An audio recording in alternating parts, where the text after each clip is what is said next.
morning, everybody. Today we're going to begin our service with a hymn, a very familiar hymn sung to us by Lori Clement, who's out in Colorado.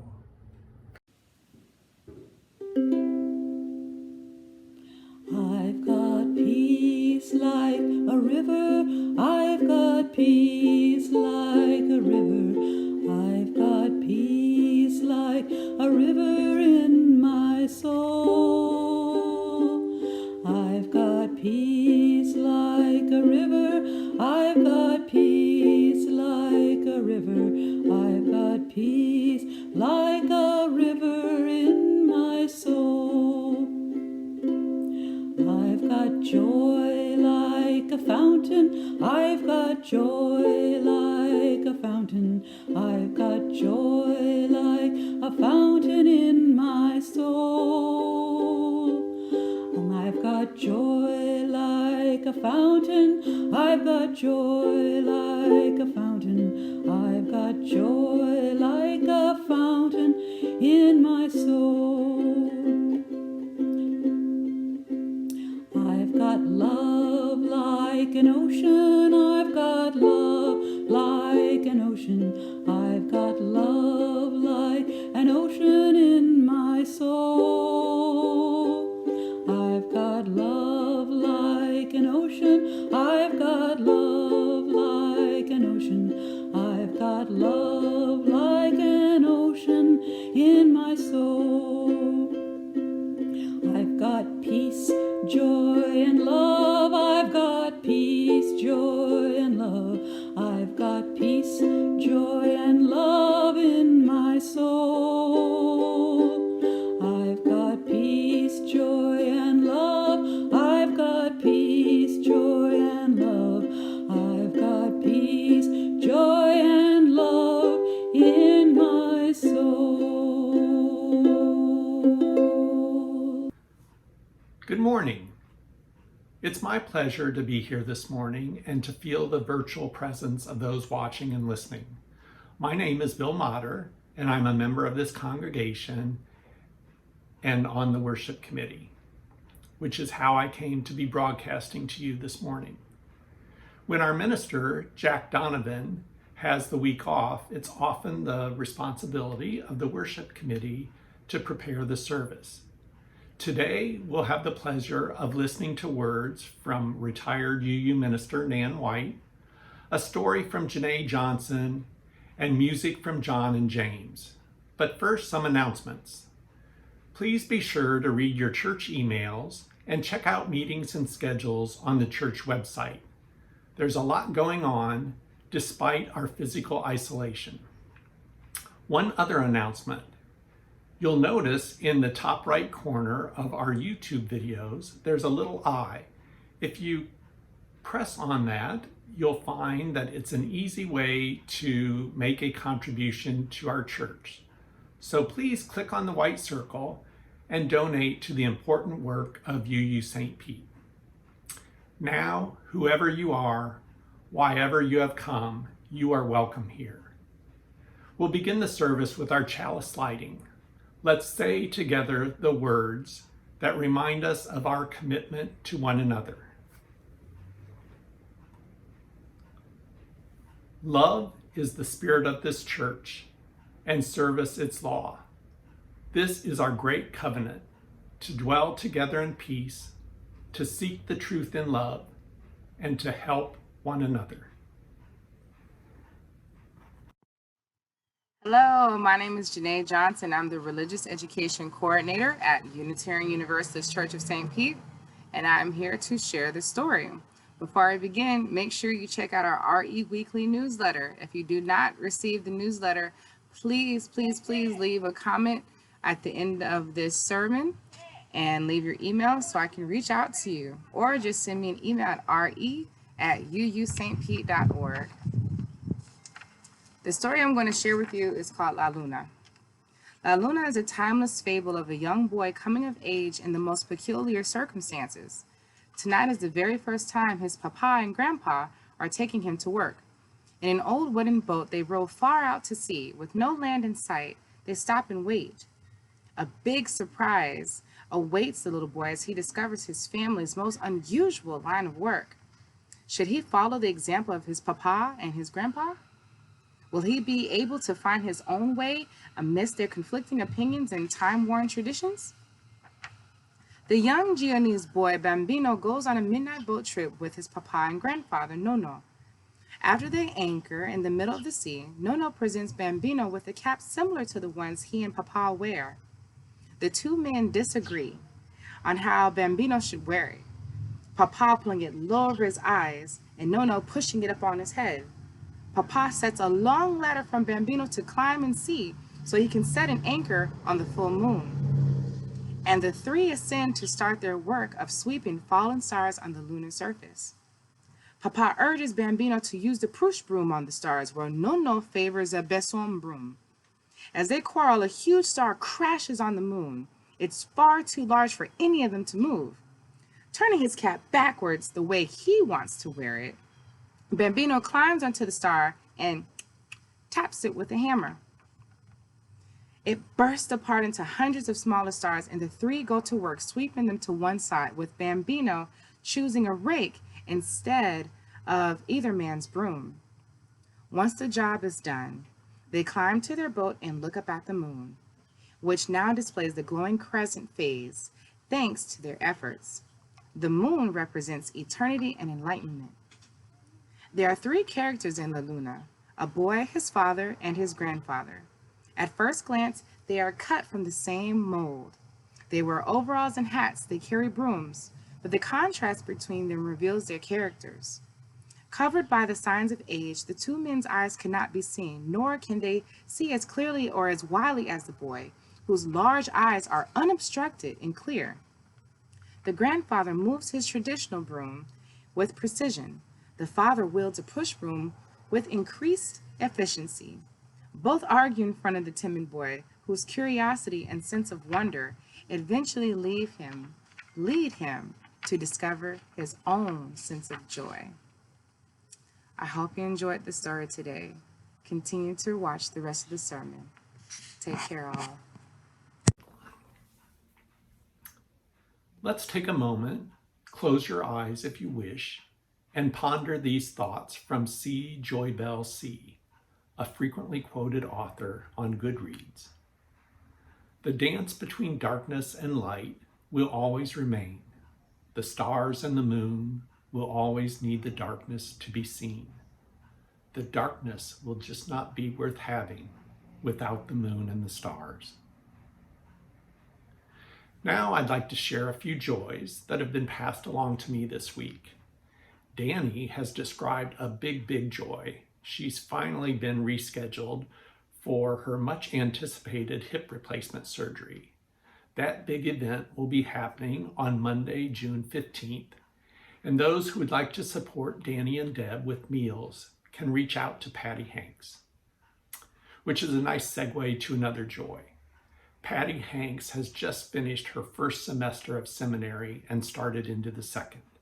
She's described it as a transformative experience, and we all wish our star pupil the best in this adventure.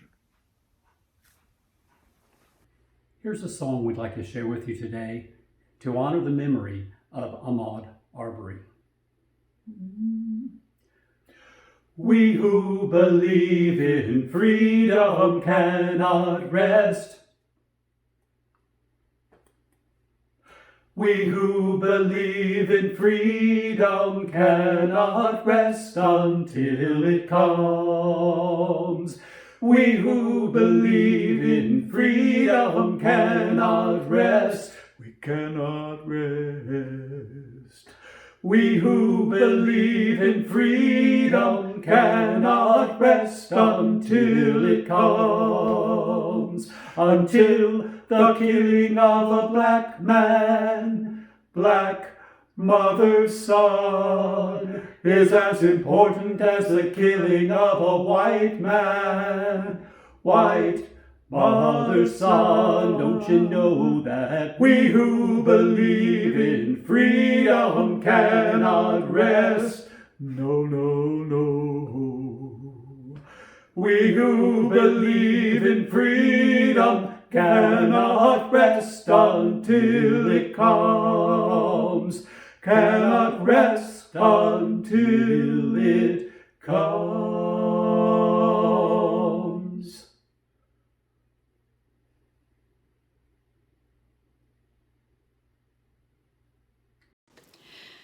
Good morning, everyone. I'm honored to be asked to bring you the message for today's video Sunday service, May the 17th.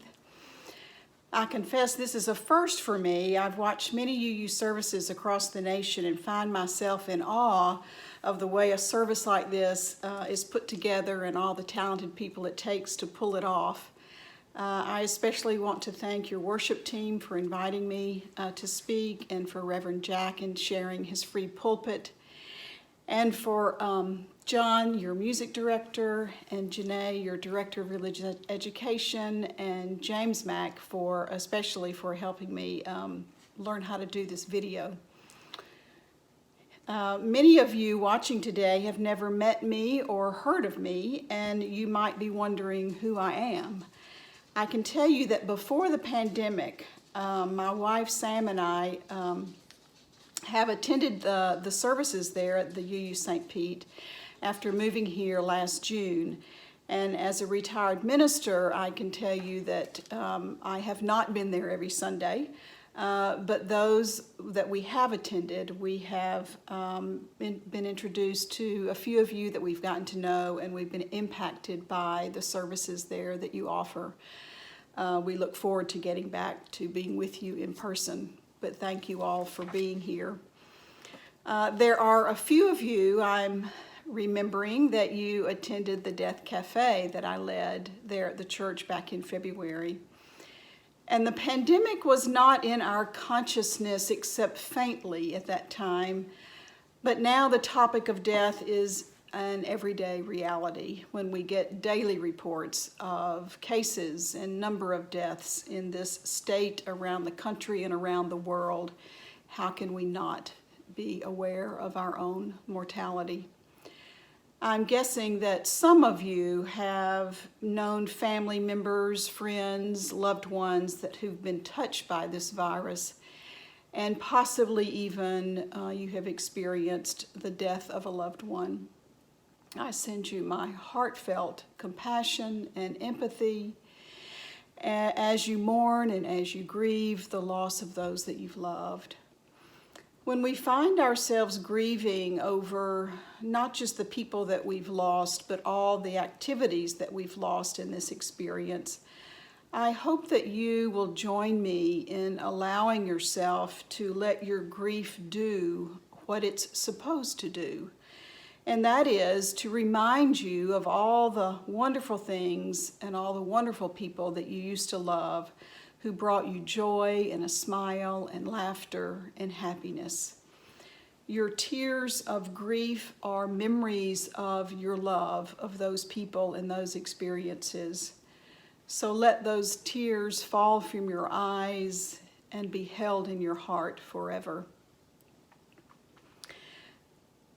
Our reality now is that this pandemic means that we are living in the dark. None of us has lived through anything like this, and especially not knowing how to navigate through it. It often feels like we're walking in the dark, aware of all of those losses of our freedom to move about in ways at one time that seemed very normal, coupled with the magnitude of the loss of lives, is and can be overwhelming. And when we find ourselves looking often to see any glimmers of hope, while in the midst of this darkness, it still feels like the darkness will be with us for a long time. I know I felt that way many mornings that I've awakened while ironically being faced with a day that's filled with sunshine like today is. It's a beautiful day, at least the day that I'm recording this. Going through my mind and my now limited library, I've remembered a book that I read a few years ago, written by the Reverend Barbara Brown Taylor, that was very helpful to me when I was experiencing a time of darkness. and it felt like there was little hope as to whether or not that darkness would pass. Today's epidemic is no comparison to the way that I felt when I first read her book, but it is the closest I can come to getting in touch with this strange time that we're living in. Barbara is a professor, an author, a theologian, and she lives in rural North Georgia quite intentionally. She and her husband moved out of the city of Atlanta so she could get away from the lights of that big city. The countryside of rural Georgia provides her with the opportunity to be in the dark, where, when she steps outside in the night, she can actually see some stars in the Milky Way. She wanted to learn from experiences that took her into dark places, and then she wrote a book about it in 2014. It was a New York Times bestseller called Learning to Walk in the Dark. She takes you on her journey to understand darkness by going into unlit caves and learning to cross streets as a blind person and discovering how her dark emotions often prevent her from seeing the light. What she means by dark or darkness, she defines it this way. She writes, "It's shorthand for anything that scares me, that I want no part of, either because I'm sure that I do not have the resources to survive it or because I do not want to find out." When I read her book, it was because that same kind of thinking was going on in my mind and within me, telling myself that I want no part of whatever it was that was happening to me at the time, and I was sure I didn't have the resources to survive it. And there was this sense that I really didn't want to find out if I could survive the experience. I'm guessing each of you can relate to something similar, whether it's in your past or most likely it's facing you every moment of every day during this pandemic. The question for us becomes, how do we live in the dark without either scaring ourselves to death or scaring each other to death? Barbara's history is that she is of the Christian faith, and she naturally went looking for ways to deal with how to learn to live in the dark in the scriptures and the church. What she discovered as a priest is that turning to the church for some answers presented problems when it seemed that all the church wanted to do at the time was to literally keep their lights on. And she says that the scriptures have never had anything nice to say about darkness.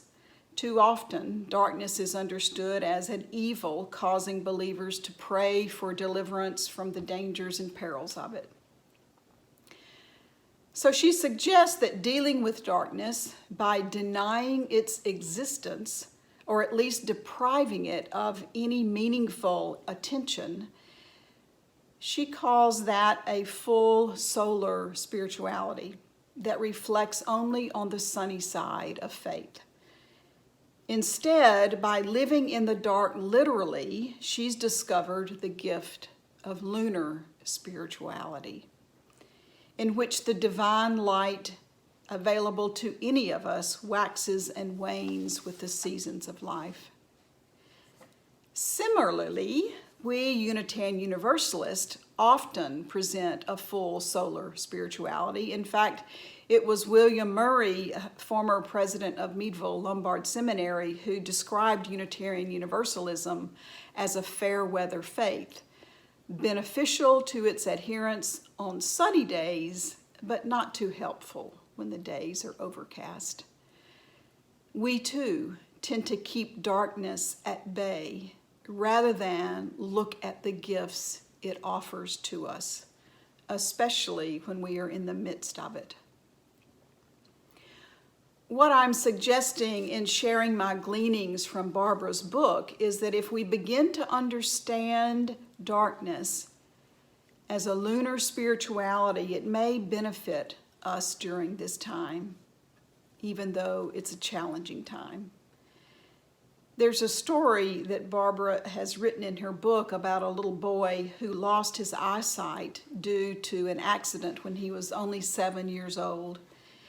His parents chose not to place him in a school for the blind, and they never pitied him or described him as unfortunate in losing his eyesight. Instead, his father, who was a deeply spiritual man, said to his son, "Always tell us when you discover something." So the boy grew up understanding he wasn't a poor blind boy, but the discoverer of a new world in which the light outside of him moved inside to show him things he might never have found any other way. Barely 10 days after losing his eyesight, he made a discovery that entranced him for the rest of his long life. He said, "I had completely lost the sight of my eyes. I could not see the light of the world anymore, and yet the light was still there." Years later, he wrote a book about his experience of living blind while seeing the light. He wrote, "This is something new, since it contradicted everything that those who have eyes believe.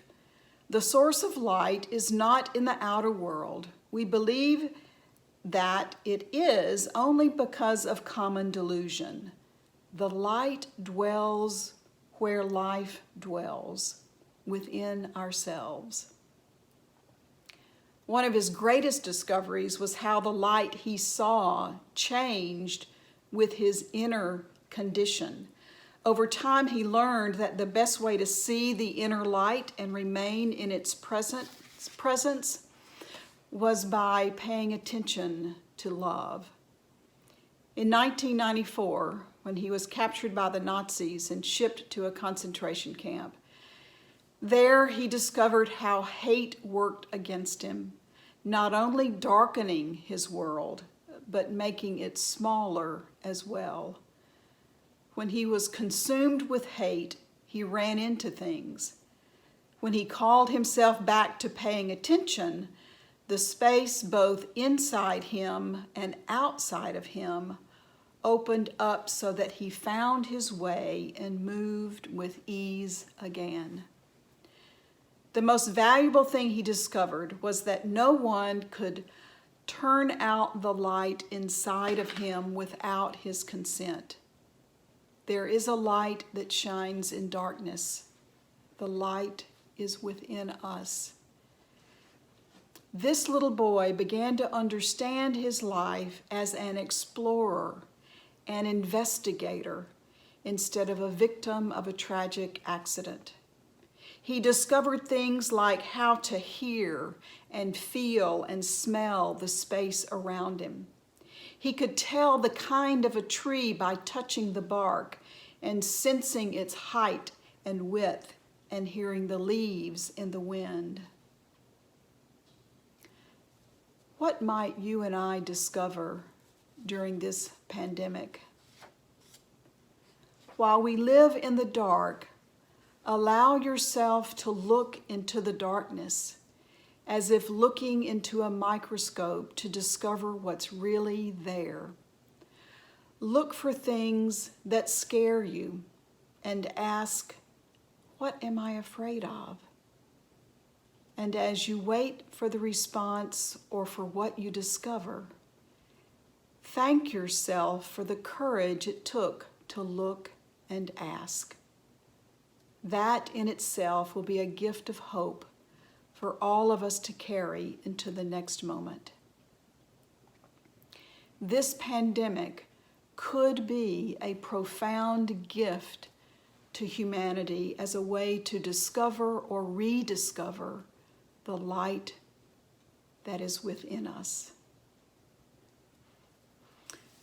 Well, my discovery after I read Learning to Walk in the Dark is that at times I'm still afraid of the dark, but somehow I've survived every dark moment in my life, and somehow I tend to have always had the resources to survive. This congregation is one of my resources at the top of my list. May it also be for you.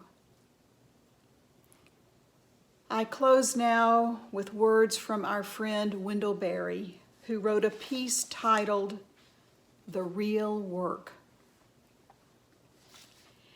It may be that when we no longer know what to do, we have come to the real work. And that when we no longer know which way to go, we have come to our real journey. The mind that is not baffled is not employed. The impeded stream is the one that sings. May you be well, may you be kind, may you discover light in darkness. John now has a song for us to sing together. This little light of mine, I'm gonna let it shine. This little light of mine, I'm gonna let it shine.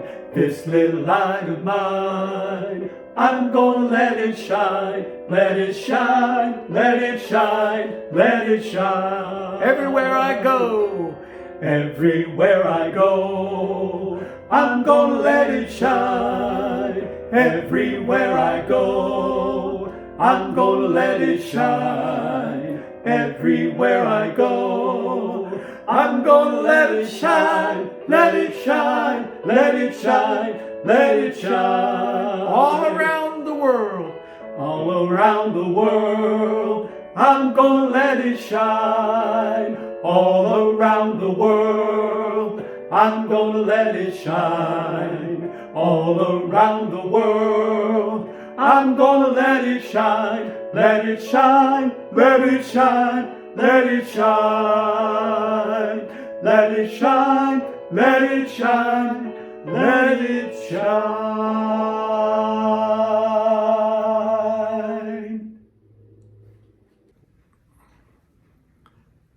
Thank you for coming this morning. As I extinguish our chalice, please join me in the words for carrying light forward. We extinguish this flame, but not the light of truth, the warmth of love, or the fire of courage. These we carry in our hearts and out into the world. I hope you'll join us for our Zoom coffee hour, which starts at 11 a.m. If you don't have the link easily accessible, you can go to your Zoom app or to zoom.com and enter the following meeting number, 827-799-4105. I hope to see you there.